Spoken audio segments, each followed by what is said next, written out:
Assalamualaikum warahmatullahi wabarakatuh. Halo teman-teman, welcome to my channel. Sebelumnya terima kasih sudah klik video ini ya. Perkenalkan, aku Mutia Rahmat Zakinaya. Kalian bisa panggil aku Mutia. Aku adalah seorang mahasiswi di Universitas Bengkulu, prodiku Pendidikan Bahasa Inggris.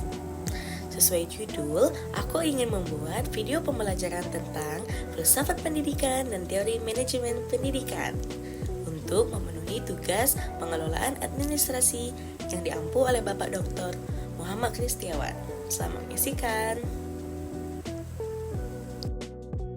Sebelum masuk ke inti materi, teman-teman udah ada yang pada tahu belum apa sih itu filsafat? Filsafat adalah kata yang berasal dari negara Yunani, yaitu philosophia, yang merupakan gabungan dari kata philos dan sophos. Philos adalah cinta atau persahabatan, sedangkan sophos berarti hikmah, kebijaksanaan, ataupun pengetahuan. Yang artinya filsafat adalah bidang ilmu yang mempelajari cara berpikir, pandangan hidup, dan sikap terhadap alam semesta. Filsafat juga dapat diartikan sebagai bidang studi tentang kebijaksanaan, pengetahuan, dan eksistensi. Masuk ke inti materi yaitu filsafat pendidikan.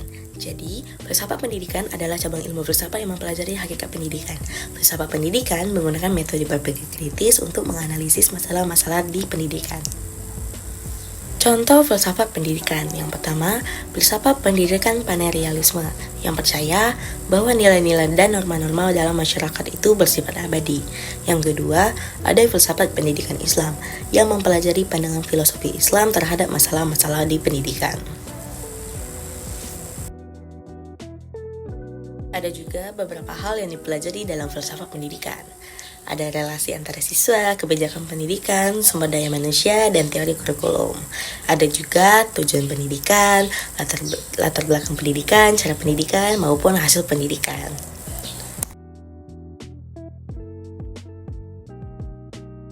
Ada juga beberapa tujuan mengenai filsafat pendidikan. Yang pertama, untuk memberikan inspirasi bagi pendidik untuk mengembangkan ide-ide pendidikan, memberikan pengarahan dan penjelasan kepada pendidik mengenai pendidikan secara lebih luas dan mendalam, meneliti dan memeriksa tingkat kebenaran dari berbagai teori pendidikan, lalu memberikan landasan bagi pengembangan nilai dan sikap yang baik pada siswa, dan juga membantu pendidik dalam merancang hal yang akan diterapkan dengan kajian landasan.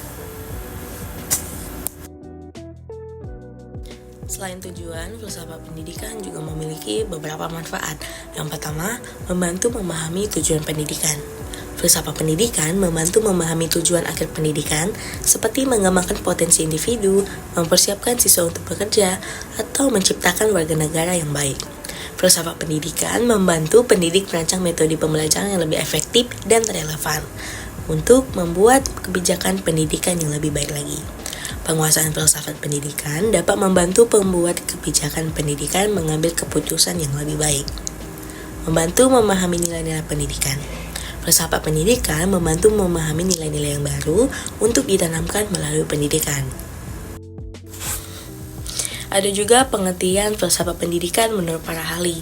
Yang pertama, menurut Imam Barnadib, filsafat pendidikan adalah disiplin ilmu yang menjawab pertanyaan-pertanyaan terkait pendidikan. Yang kedua, menurut Herbert Spencer, filsafat pendidikan dibagi menjadi 3 tingkat, yaitu pengetahuan umum, pengetahuan terstruktur, dan pengetahuan komprehensif. Ketiga, menurut John Dewey, filsafat pendidikan adalah teori umum pendidikan yang mempunyai tujuan untuk membentuk kemampuan dasar manusia.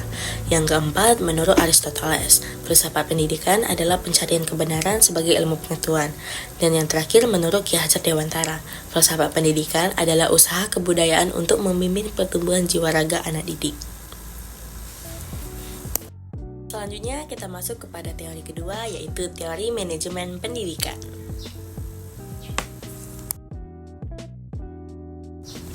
Mendengar kata manajemen, kalian udah tahu belum apa itu manajemen? Manajemen adalah proses pengelolaan sumber daya untuk mencapai tujuan tertentu. Manajemen bisa dilakukan untuk keperluan pribadi ataupun bisnis. Kegiatan manajemen yaitu perencanaan, pengarahan, pengendalian, maupun pengambilan keputusan. Jadi, manajemen pendidikan adalah proses pengelolaan sumber daya pendidikan untuk mencapai tujuan pendidikan yang telah ditetapkan. Adapun ruang lingkup manajemen pendidikan. Yang pertama, manajemen sumber daya manusia. Yang kedua, manajemen keuangan. Yang ketiga, manajemen hubungan sekolah dengan masyarakat sekitar. Yang keempat, manajemen sumber belajar. And the last, manajemen informasi. Manajemen pendidikan yang baik dapat membantu meningkatkan kualitas pendidikan dan menciptakan lingkungan pembelajaran yang lebih kondusif. Adapun manfaat manajemen pendidikan di antara lain, meningkatkan kualitas pendidikan, menciptakan lingkungan pembelajaran yang lebih kondusif, membantu siswa mencapai potensi maksimal, mempersiapkan siswa untuk masa depan yang lebih sukses, menciptakan sistem pendidikan yang efisien dan efektif, memastikan pemerataan akses dan kesempatan pendidik, meningkatkan kompetensi manajemen pendidikan bagi pendidik, dan menghemat sumber daya dengan hasil yang memuaskan.